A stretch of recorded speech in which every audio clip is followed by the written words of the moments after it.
Welcome to Mile High Reefers. I'm Scott Anderson, and we're going to do a Saturday morning live stream. So, little impromptu thing, but I was thinking about Acropora, and it's Saturday morning, and I kind of want to do a bunch of stuff this afternoon. So, hanging out with you guys this morning, talking about corals, and then dive into the reef tank later just sounds like a good time. So, Acropora, they're one of my favorite corals in so many ways, and yet I don't buy very many. So we're going to talk about them now, what I love about them, what I hate about them, and feel free to put any comment you guys have in the live chat, and we will address it. So first, I kind of want to see how these Saturday morning things go, because I really am kind of a morning person. I love doing these kind of streams much more than I love doing like a late night thing. But hey, let's try it out. So back in the day, in the early days of reefing, well before I got into this hobby, Acropora were basically thought of as unkeepable corals, impossible to keep. Nobody's going to keep them. And there were even talks about banning Acropora collection in sales, because all that was happening was we were ripping them off the reef, shipping them in, and they would slowly die in people's tanks.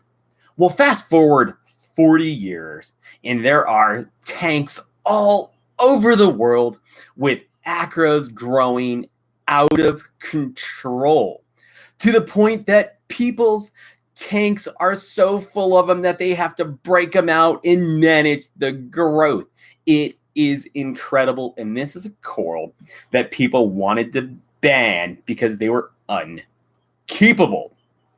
But of course, the challenges behind Acropora are 100% real.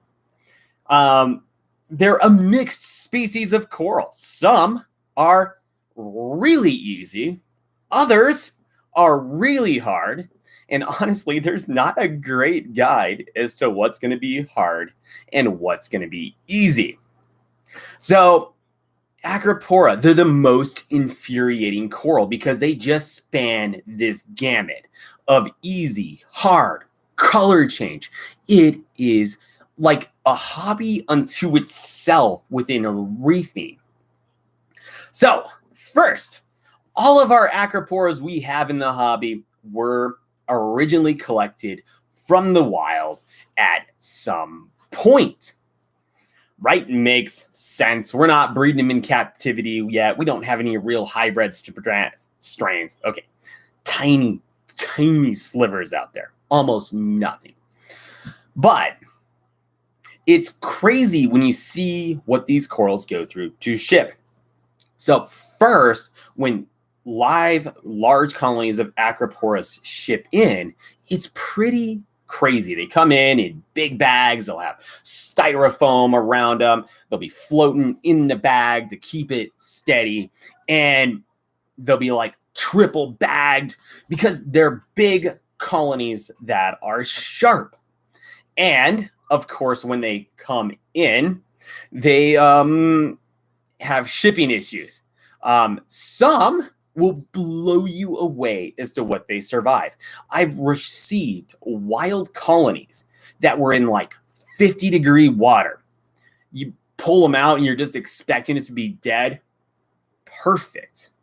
Put it in the tank, lives fine, no problems. And yet I've also pulled acros that appeared to be shipped perfectly out of the water. You pull out that colony, wasted, dead.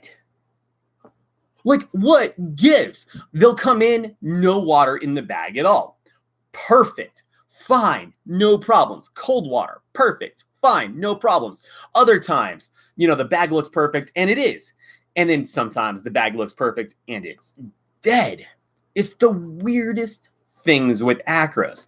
They're just so different within the species. Okay. So we're still on the wild because that's kind of the whole process as to how these come in. So now they got to go into the seller's tank. Well, at this point, that acro is stressed to crap. Well, if you've kept acros, what happens when an acra stresses? It changes colors. So from the seller's standpoint, you have this really short period of time that you want to sell this coral, right? Because you need to sell this coral immediately while it's under these colors. Otherwise, it's gonna brown out. And then when it browns out, you're gonna be sitting on it till you color it back up, which can take months. And it's crazy because you'll buy one color of acro, put it in the tank, it'll brown out, and it'll come back a different color.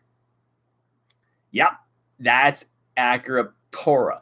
The exact same coral you put in may end up a completely different color.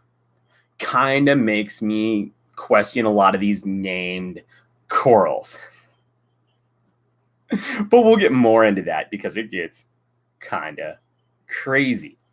So, and then of course, the whole time that all of this is going on, you've got stressed corals and you're dealing with mortality because that's what happens when you stress a coral. It takes time for them to acclimate to a new environment. Cool. All right, so now we're at the point where this coral's in the customer's tank. And of course, you've stressed it again, and it's possibly going to brown out, and it's possibly going to change colors. Why? Because you've changed lighting, flow, water chemistry, all of that again. And of course, the coral is stressed, and you've increased its chance of dying. These corals love stability more than anything else. And in this whole process, we've offered it nothing like stability.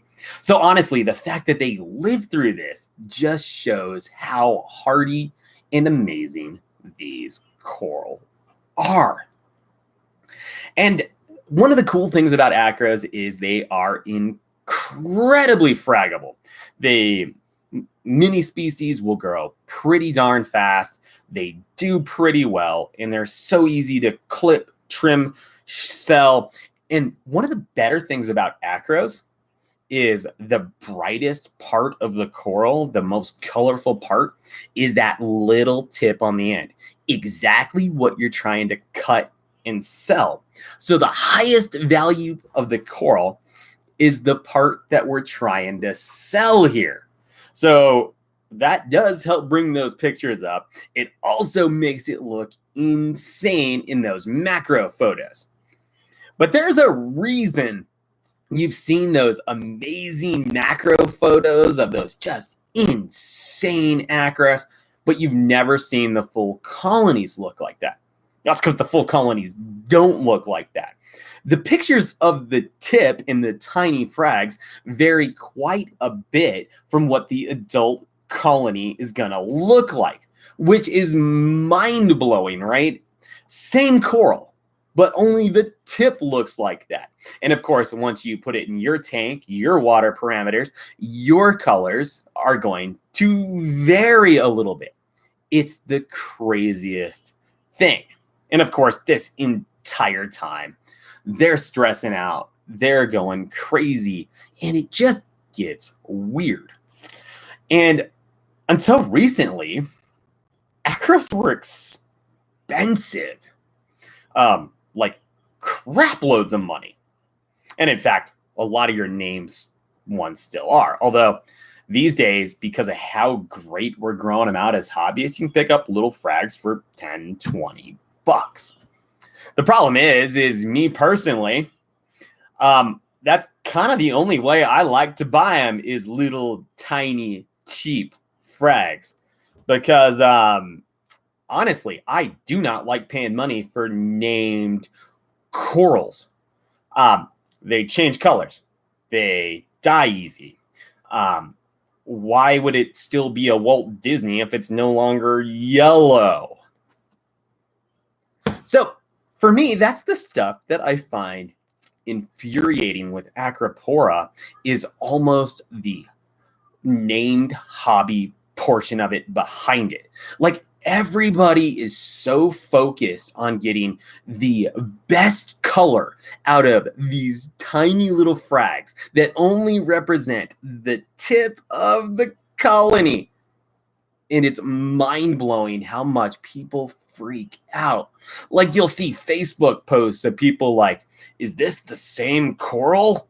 And it'll be like them with their professionally done macro photo from the cellar, comparing it to their crappy one with their gel filter on their iPhone. And it's like, I don't know, man, it's an acro.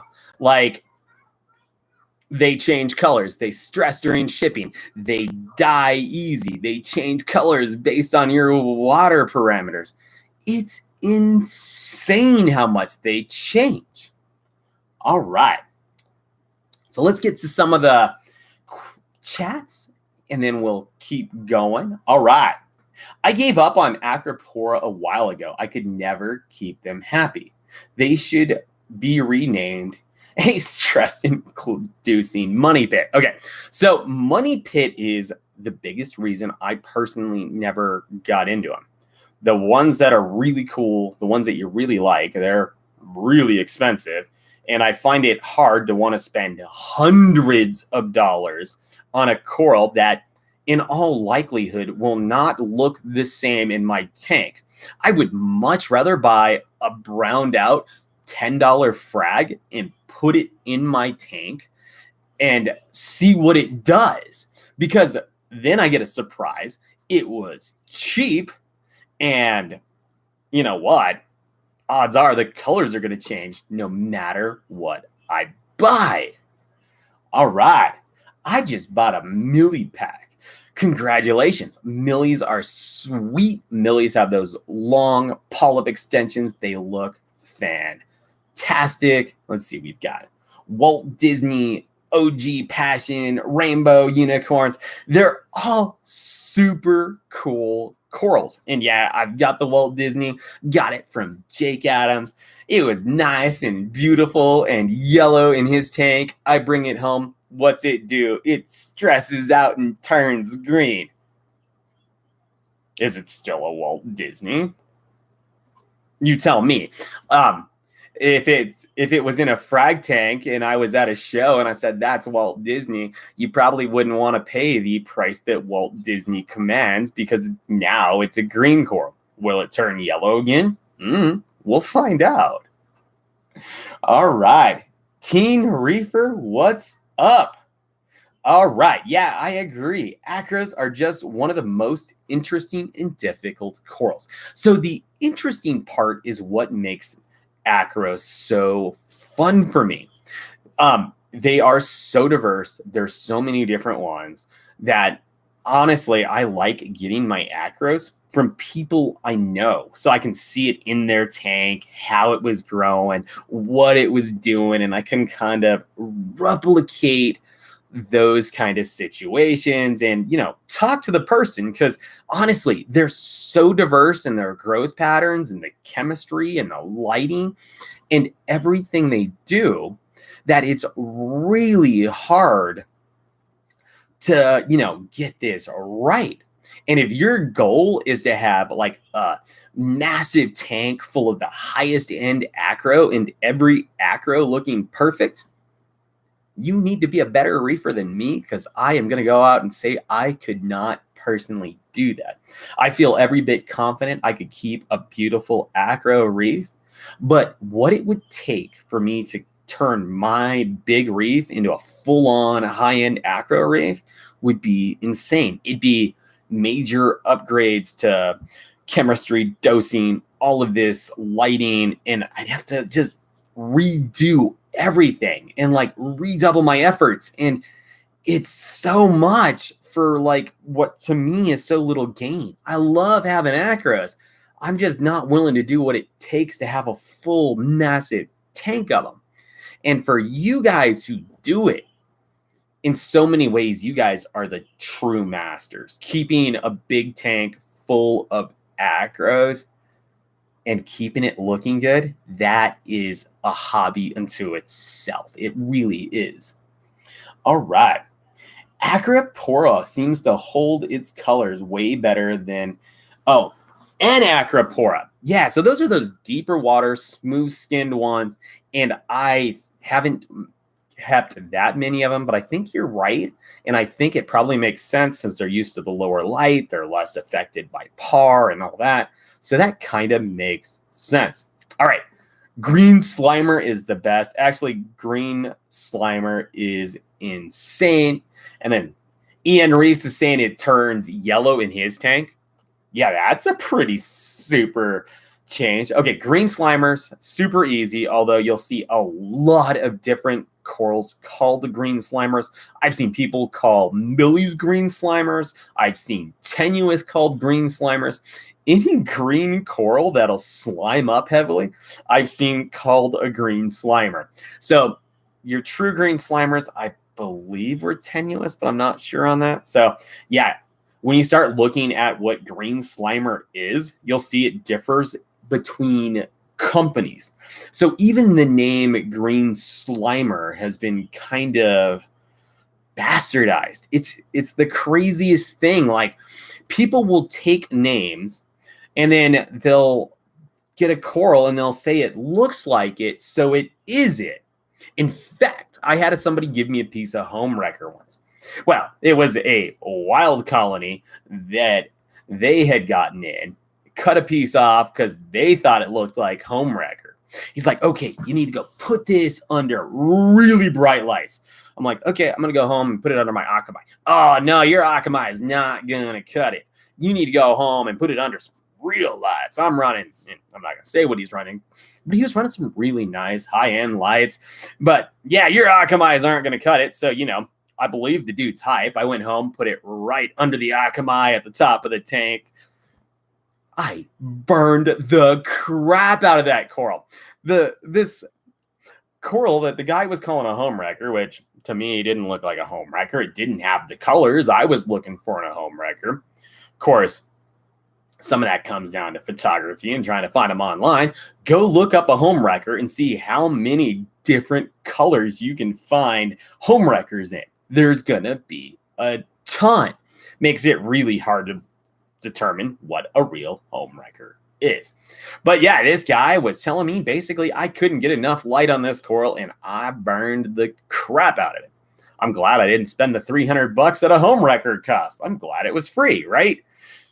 But yeah, that's why they're frustrating, right? Like, you'll get this coral that doesn't have the real original lineage of the original home wrecker, but the guy was adamant it was home wrecker. He was adamant that he was cranking his lights. No way. It was all hype and talk. And that's what frustrates me about Acros. All right. Let's see. We got any more of these? All right. Green Slimer is a good classic coral. Yeah, they're fantastic. So Acros are fun. I hate them. In fact, the coral itself, I love. They're fun, but really, I like little tiny frags. Okay, so one of the best tanks I've ever seen is Chad Wooler's tank. I worked with him at Aquametic. He does aquarium supply distribution. Same company, just changed their name. USA, of course. And his trick was when these cool acros would come in, like there'd be little pieces in the bag, just almost garbage, little nubs, like DNA frags. And he would just collect them. He would collect them and then he'd put them on his reef. And some would grow out and do amazing. Others would not. But the ones that did were just these little wild nubs, these tiny little DNA frags. He would just get little tiny ones and put them all over his tank. And it created growth patterns that you just didn't see in other people's tanks. There's a link to what his tank, there's a video of his tank. There's not a link down below, but there's a video on my site of his tank. It's absolutely incredible. And his secret was seriously just trying lots of little tiny Acros keeping the stuff that he liked. Now, Chad was lucky because he owned a wholesale facility, so he had access to so many different corals. But even though he had these giant, amazing colonies coming in, his trick, little tiny, basically DNA frags. Super patient, put it in the tank, see what happens. It was really cool. And if I worked at a pet store or anything like that, that's what I'd be doing. But that strategy actually works out for a lot of us, right? Low cost, boring acros at a trade show. Hopefully trade shows are coming back soon. Are ideal, right? You buy these kind of browned out, boring little acros. Little tiny ones are fine. Like, it seems to me like little ones are almost hardier than the big ones. Plus, we already talked about this, like the most colorful parts right at the base. You just glue it in your reef. So it's low cost, and I don't think your health is any worse. Acros can grow really fast, so why not? It's a great way to go. All right, let's keep going on all of this. What's up, Wisconsin 420 Reefer? Glad to see you in the chat. All right, gradual change is best. Yeah, when dealing with acros, gradual change is best. Of course, the whole process that we have to go through to get acros in our tank, there is no slow change, right? Like, we're taking corals, we're shipping them across the world, even when we're aquaculturing them. Think about that frag show, right? So before the frag show, the coral's sitting in a tank. So then odds are the night before the frag show, that coral's getting taken out of the tank it's in, or even potentially a day before the frag show. And then it's getting transported to a frag show where it's being set up in basically a temporary frag tank where they're using seawater that's mixed up by somebody else and lights put on it. And it's just in that little frag tank for, 2 days at most. And then, you're at the frag show, you're going to pick out that coral, you're going to buy it, you're going to get it in a little cup, and then you're going to have it in a bag or a cooler, and you're going to be walking around the show all day. And then you're going to take it home and you're going to put it in that tank. There is nothing slow and gradual about that process. The fact that these corals live through it and look as good as they do the next day, and some of these are so hardy and used to the aquarium environment that they don't even lose color, blows me away. But honestly, I'd really have problems spending hundreds, if not thousands of dollars on high-end acros to then, walk around the show and put it in my tank with the hopes that it's going to make it, or that it's going to hold that amazing color that made it worth, $300 instead of $35. All right. Let's keep going. Yeah, acros are just so picky with any tank. They really are. And what's crazy is just the position within the tank. I have quite literally moved them just an inch or two in one direction of the other. And that was enough for the lighting and the flow to change enough to completely change the acros color and growth pattern. It's insane how much a little tiny change can make to an acro. Now, if you want your home wrecker or Walt Disney or whatever, your rainbow splice and millie to look like that crazy expensive coral, well, you can't just replicate somebody else's conditions. There's too much going on. You might be able to copy their lighting schedule, but odds are you have a different size tank, you have a different size, you have different flow. The corals around it are changing the flow. Like, everything is so dynamic in these reef tanks, you can't copy it directly. Water chemistry, we keep getting better. I mean, you can go ahead and do ICP testing and all that, but really trying to nail everything down through ICP testing isn't going to be cheap or easy. It's a great tool. A lot of people have great success with it, but it's not a cure-all. So to say that it's only a rainbow splice, Splice Millie if it meets certain color criteria. I struggle to care too much about any of that.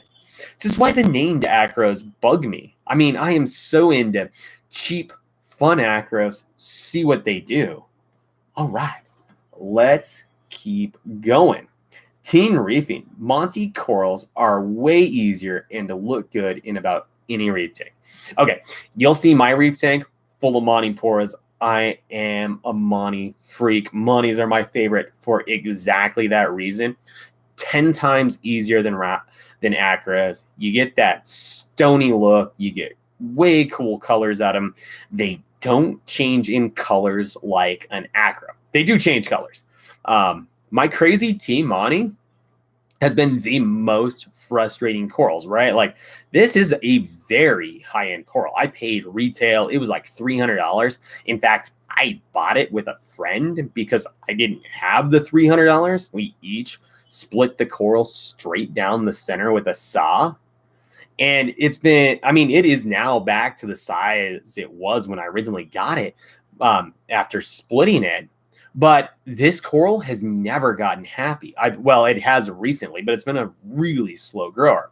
I put it in the 24-gallon nano where it just never got happy. It did not like the lighting. It did not like the water conditions. I put it up high in the 210. It didn't like that. In fact, I've got it in relatively low light, relatively low flow in the 210, and that's where it's done the best. It's gone completely against everything I would see with a Monty. Now, it's more orange than yellow, which doesn't surprise me. I think a lot of the yellow high-end corals that we see are much more on the orange and green side than anybody's given them credit for. Oh, and yellows, they're the most infuriating color to pull out, right? Because now we got a lot to deal with. We've got the lighting that affects the way the coral looks, like the fluorescence and all of that, the amount of blues, so the actual reflected color that our eyes receiving, plus the light itself changes the coral's color. So getting good yellows is the hardest thing in this hobby. So I'm really not surprised that my crazy tea is more of an orange than a yellow, because getting a true yellow in a reef tank is really hard. All right. I grow acros under Mars Black Box. To be fair, though, my corals could sure be a lot better. All right. I'm not going to talk anything crap about black box lightings. I've seen so many beautiful corals being grown under them. They can totally be done. If you're on a budget, why not? Like, I see nothing wrong with it. As long as you're getting the right spectrum, you got the controllability. Yeah, totally can be done. All right. Sticking to my acans. Okay. Acans are fun. I can see why you love them. Acans are almost their own hobby too. I love acans. They're okay. I'll take acans over acros any day. They're so much more fun. I probably just pissed a lot of people off by saying that, but it's true. I love acans. I don't have very many, but they're great. Okay, here's why I don't have a lot of acans. So acans, big colonies are pretty expensive. Little frags, slow growing, and they need flat spaces. They don't like branch out or anything. I don't have lots of flat spaces left, so I just never filled it up with acan colonies. My tank's big, so I don't like lots of little frags. So if I want to fill out a big space, I need faster growing, easier to frag corals. So let's see. I think I have, so I have a micromusa, which I believe is technically an acan, but we're talking about here are the actual big-headed lords. I love them, but I don't keep them just because they're flat, and I really design more for the tank itself. And actually, acros are better for that, but the coral itself, I like the acans better. All right, let's keep going. Wow, I just contradicted myself a lot there. That was hilarious. All right. Acropora are really too expensive. Yes and no. Watch a lot of the shows. So I'm really hoping we get shows back, but you go into a show and it's really very reasonable to find people who have fragged out of their tanks. Like $10 acro frags are common, and you just never know what they're going to turn into. Yeah, you're probably looking at a lot of more like uh, your greens and your kind of brownish corals that have browned out and stuff at those kind of prices. But even once you go 20, 30, $40, you can find some really incredible acros at lower cost. Even online, you'll find a lot of people shipping for very reasonable prices. $15, $20 acros online are very possible and common. The downside is just everything that goes along with them changing colors, their health, and all that. But, part of what I like is cheap, inexpensive aquacultured frags, right? If it's aquacultured and I accidentally kill it, I feel less bad about it. And it was cheaper, and I'm planning on it changing colors anyway, so I almost don't care what color it was to begin with, right? All right, let's keep going. Honestly, I like to keep more soft and LPS corals in my tank because they are easy and so cool. Okay, I love my soft corals. One of my favorites. It's funny because some of the cheapest corals in my tank are the ones that get the most attention. If somebody who doesn't know reefing comes over to my house, they're pointing at the bubble coral, they're pointing at the big leathers, all that kind of stuff. Those are in the Euphilia garden. That's the stuff that draws the eye of the people who don't know reefing. The people who just want to see pretty and cool, they're fantastic. And you know what? After doing this for all of these years, they're still some of my personal favorites. I love my leathers. That's why my leather section keeps growing. They're my favorites. I love them. All right. Great stream. I agree with the fact that every tank is different. Hard to copy a perfect recipe from WW Corals or elsewhere. Just enjoy the growth and coloration from your acros. Okay, this guy makes a fantastic point. So the Harem 14, you're making a great point. Honestly, bigger than coral color in my opinion is the health. Is the coral growing well? Is it got good polyp extension? Like, this to me is so much more important than the coral's color. Color matters, but color can be deceiving. Probably the best example I can say are on like acanthophilia and scalemia, these big, fat, single polyped, high-end LPS. So what you'll see is you'll get one in and the color, it'll just keep getting brighter and better, brighter and better. And then it's kind of starting to look a little pale. And then one day you're going to realize that coral wasn't getting brighter and better. That coral was bleaching out. And I've had that happen to several corals of mine. Personally, I put them in low light. They tend to heal up. But you'll see color change is not always a sign of health. A lot of times what you're seeing with that color change is a decline in health. And sometimes it's deceiving because to your eye, to that person looking for the brightest, craziest coral, that faded pastel look is going to look better. But there will be a point when you realize that coral's sick and needs to be dealt with. So health, way more important than color. All right. Acans are so cool. I have a mini acan garden in my nano reef. Okay, that's fun. Okay, so the little frags are great because you can put them together. You can create the gardens that they touch. Odds are they aren't going to hurt each other. They're not going to grow into each other too much. So actually, those are a lot of fun. Acan gardens are great. That's kind of a top tip with most corals is they can kind of grow into each other with the same species. Acropora. Okay, so acroporas are pretty diverse, right? So they can grow into each other and not sting each other if they're the right species. Other times, they will grow into each other and sting. the crap out of each other. So that's an important part to managing Acropora growth, is watching what they do as they grow into each other. If they're growing into each other and they're intermingling and playing nice together, fantastic. If they are destroying each other, you're going to have to make changes as the aquarist. So when we talk about Acropora, we're talking about a really diverse form of coral. Like, they span the gamut. All right. Under the sea, you should make an SPS tank. Oh, I should. And if I had the money, I would. But I've got so many other tanks I want to do first. So I guess we could jump into that for like a second. So I want to do a tiny little NPS build. I'm trying to get my hands on some Dendronepthia right out of the wild to try Ken's purple non-sulfur bacteria on it.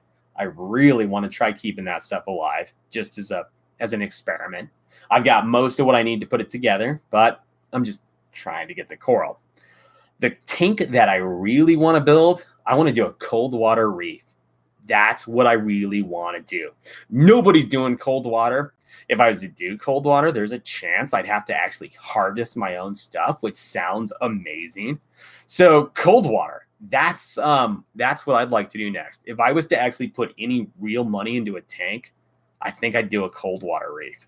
Yeah, I'm probably going to disappoint a lot of you at that answer, but it's something nobody's doing. The animals are insanely cool. Plus, I get to travel, harvest my own stuff. There's nobody out there selling this stuff. So that, I think, would be insane and a lot of fun. All right. Under the sea, I have a 400-gallon reef, and I'm starting to add SPS. Then I had a rose bubble tip anemone escape from the ROBTA rock and went through my SPS garden. That is worth $110. Killed all of them except for one. Oh my God. And so that's the hard part about the mixed reef. I kept anemones in my tank for years. I love anemones, and I'm at the point where if I was to do a tank, it'd have to be an anemone-only tank. I think that's why Mark Levinson has his off to the side, is he's kind of come to the same conclusion. If you really want to keep bubble tips, they need to be in a bubble tip specific tank, or you need to be okay with them wandering around. And, you know, sensitive acros, that's really hard to do. All right. How often do you test your water, and what is your current phosphate and nitrates?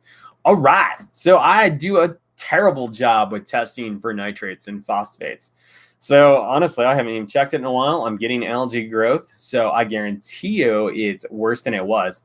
So for those of you who don't remember, my tank had a bit of a crash because I left a water valve on, and we are currently working through that. So I have not been actually following that. I'm using my carbon dosing.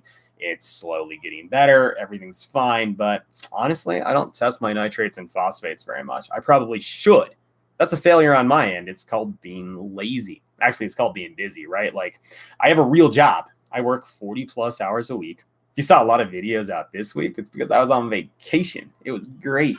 But yeah, I have a real job. I do YouTube videos, which slows down actually working on my tank. So I'm actually real bad about doing my test. The one thing I do though is alkalinity. I test that about 3 times a week. I make a point to test for ALK. I'm trying to keep my ALK right around 9 right now. That is the big one for me. Nitrates, phosphates, like even if I had a number, there isn't a lot I'm going to do.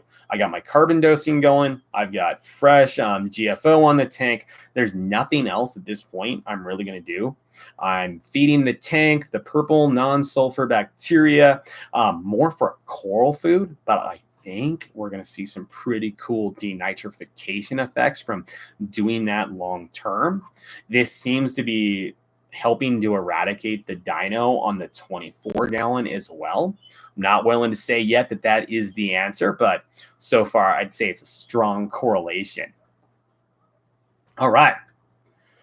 This is why I don't want an anemone, because I don't want them stinging my coral. Okay.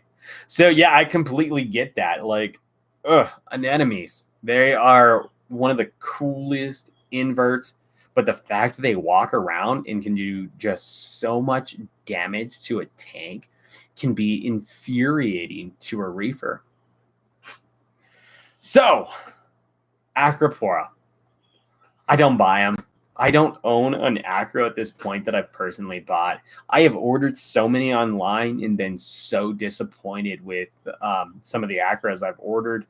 The best ones I've ever gotten were gifts. It's the craziest thing. All right, under the sea, I have a huge spaghetti coral piece. It's super pretty, especially in the flow.